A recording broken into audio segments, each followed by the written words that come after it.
Ultimate goal is to care for our children, our communities, to draw on those teachings.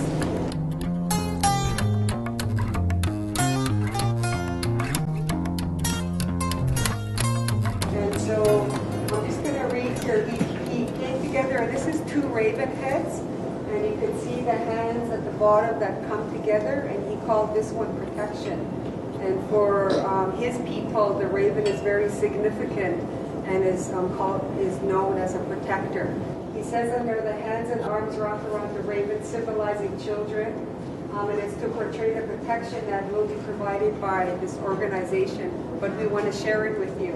Chose ravens to represent the children because in Salish mythology, ravens are symbols of change in life and transformation. And I think that's the essence of what we want to do, is transform the kind of practices, policies, and laws that we need for our children. Think of a metaphor that represents for you how we care for children, but also think about something that helps us to bring it into action. How are we going to bring this into action? What's going to work for us? What do we need to do? I don't really want to focus on what the barriers are or what the challenges are, but when we think of the raven and the protection, that's what we're doing right now. And we're going to see, for example, in the classrooms and when we go into community, that the knowledge that is there, the indigenous knowledge that is there, the ceremony, the prayer that we have, this matters. This is a part of our professional and academic life. So how do we make it into action? So now I'll pass it on to each table to think about a metaphor or a logo that will represent caring for our children and how we bring it into action. Our discussion was about listening and watching, observing. We did ours on back in the day, people fishing with a dip net and drying, and an old woman sewing a pine needle basket and telling a story to her grandkids. And on the edges, this is where people would sleep and keep their tools and things that are important. What we said is that the families are the expert of their own lives. We have to come down from up here and join the families in the sunset and kind of start where they are. I actually drew little people while I was sitting there to represent that it's the community that uplifts all these things and keeps them alive. It's the community's responsibility. Underneath that, we have a pipe with the eagle feathers as well, relating back to tradition and back to ceremony to keep the community strong enough to uphold basically the way of life that's represented in the turtle. The stuff around the wall is the great spirits. This is the sun. The great spirits are turning the wolf into a human being by killing.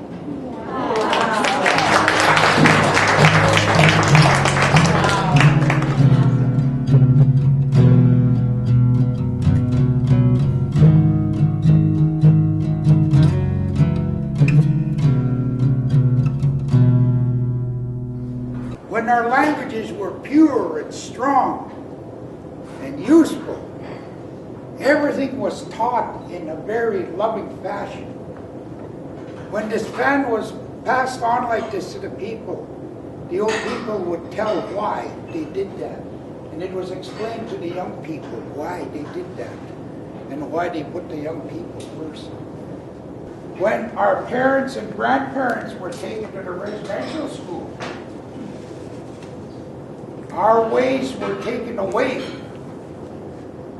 and they were taught the English language in a very harsh, ordering way. They were never allowed to ask why they could do this. They weren't asked why they had to go to bed at 8 o'clock at night when the sun was still. They couldn't ask why they had to go to school every day. Cree language. As I'm a Cree, I can only speak of a Cree.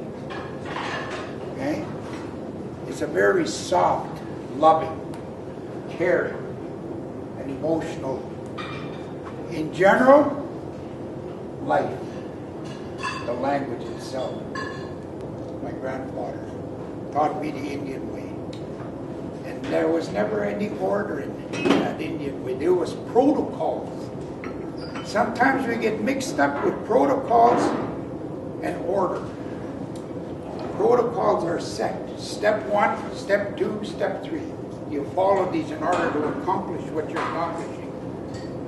Those are some of the things that we need, and we have to do to raise a healthy community, to be a part of that. And this is one of the things that I have found that's a blessing to me, to be taught this. And who taught me was my little grandchildren, 2 little girls. Okay? They asked me, I taught them, I teach them every year how to hunt. 2 little girls. One is 3, she already shot 22. Just about shot my spare tire. And I took her out in the last fall hunting. And I gave her a buck call, and I showed her how to call bucks. We went out and we seen some does.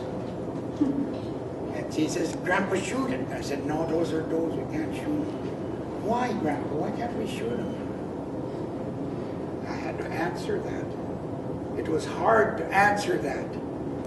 Well, why do we just have to shoot bucks? There's no bucks. And I had to tell her, well, we have to call them in. It's not early and it's not late enough to call them, but we'll call them in. And we did. We finally called one in.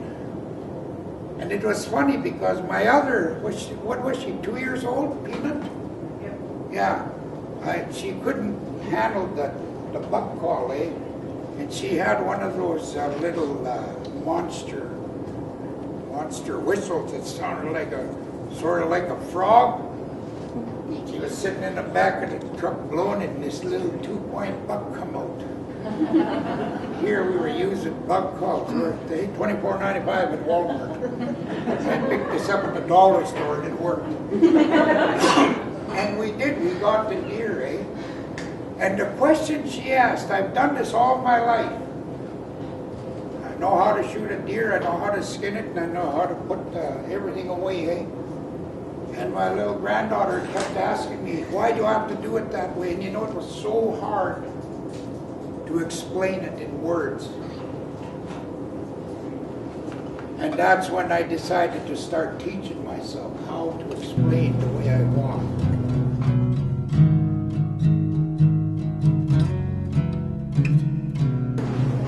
Before I pass it back over to Gerald, I wanted to show you a couple of models that are being worked on right now. And this is the one done by Michelle Reed, who's hails from Bella Bella. And she uses the analogy of basket weave. And we're going to see a little bit of it today. And while Nora's doing some basket weave, and Gerald will be doing some teaching scenario. But this is one model that's been looked at, and each strand is a piece of knowledge. And each strand could also represent a different community or a different story. And as researchers, we need to be able to find ways to weave them together so that we have a beautiful gift. And when we make that beautiful gift, how do we share it? How do we share knowledge? And that's what research is about. How do we gather it? What are the protocols when you approach someone to interview them? And then what do you do with it? Do we share it, or do we just keep it? And this next one is done by Rabina Thomas, who's Coast Salish and she's working at UVic. And she used this to be a part of her thesis, and this represents a longhouse teaching. So each post represents values in your approach to doing research. And she's actually got a lot of writing on it now. If you wanted to Google her or find, one of her stories is in your toolkit as well. So for her, she goes back to the longhouse teachings, and I don't really know how to say it, but to be of a good heart and a good mind. when you're thinking about it, when you're approaching it, when you're actually doing your writing around it, and about everything is one. So in this 4 posts, she has the self, culture, place, and power. And as researchers, we need to recognize that we do come into this with power. Even though we're coming into it with the best intentions and it's going to benefit our people as researchers, there is a lot of power there because you have control of what's going to happen to the research.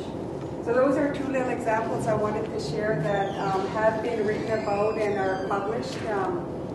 So this work that we're doing is getting out of the land. We don't ever talk about it in practice or policy or research, but land is so important to what we do and everything we do. Because without it, we don't have, if we don't have the trees, then we can't build dip nets, and we can't teach our families. So the preparation involves knowledge of the land, knowledge of where to get it, and respecting the land for taking the pole. Similar to research is that when we're researching, that we need to know the community before even coming in and doing research, or we need to know the people that we're doing research with. We need to understand those ceremonies. Well, when you're applying for research, you're trying to figure out, okay, I have to do this, I have to go in, I have to build that relationship with those communities before I do any research, because that relationship is really important or they're not going to let you in. But the guidelines when you're doing a contract or when you're applying for a research grant are really tight. So sometimes it really scares me when I go into a master's program and it's all researchers and they're like, well, does that mean I have to talk to them? I'm like, oh my God. But I have to keep a straight face, right? Which is really hard for me. And I'm like, oh, yeah, that would be a really good idea. And they're like, but what happens if they're not home? I go, well, you call them again. But that's what's scary for me, because I go to these classes and I talk to them about the community base, getting that buy-in from the beginning, working them with them from start to finish. I think that OCAP, we believe it produces more relevant and useful results, and it leads to higher levels of community participation, and it provides meaningful capacity development. So RHS was subject to an independent review by the Harvard University, who said that compared to other national surveys of Indigenous people from around the world, the 2002-2003 RHS was unique in First Nations ownership of the research process, its explicit incorporation of First Nations values into the research design, and in the intensive collaboration engagement of First Nations people and the representatives at each stage of the research process. It provides First Nations with key information for community, regional, and national planning, policy, and advocacy. It enhances their capacity and control over research and data. It offers scientific information validated by First Nations, and it assists First Nations in assessing their community's progress and health. Go ahead. It's groundbreaking that it's changed how First Nations research is done in Canada, and it's directed and implemented by First Nations in keeping with the principles of ownership, control, access, and possession.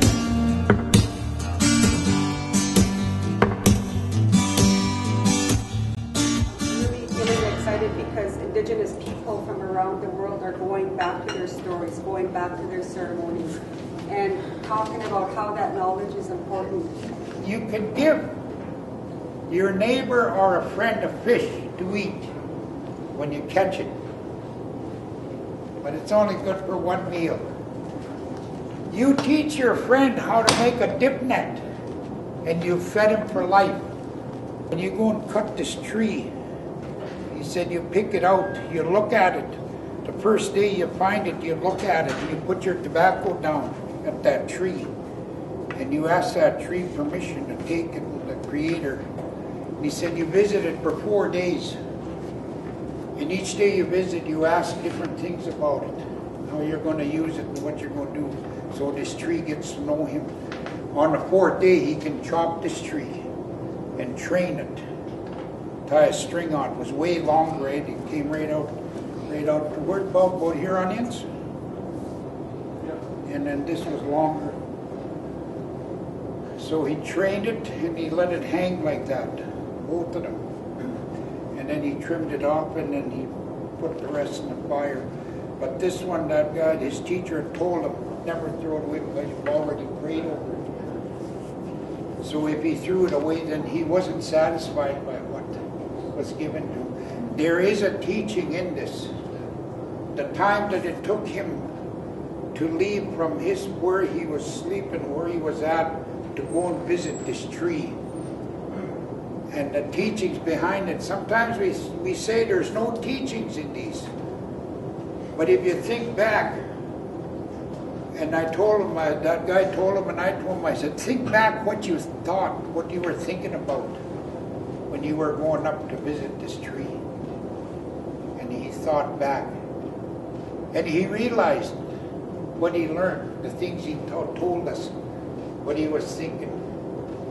And he said, most of the time I was thinking how, and I was trying to visualize how it would come out, how the bow would come out, and how I could handle it, how I could build it in order for it to correspond with me when I fish. So this tree knows him good, and that one there knows him good. So when he uses it, it'll be a part of him. It's just an extension of his arm. And how many times have we heard that? How many times have we sat down to tell our children that? We tell, oh, I'm your parent. We don't tell them that they're an extension of our life.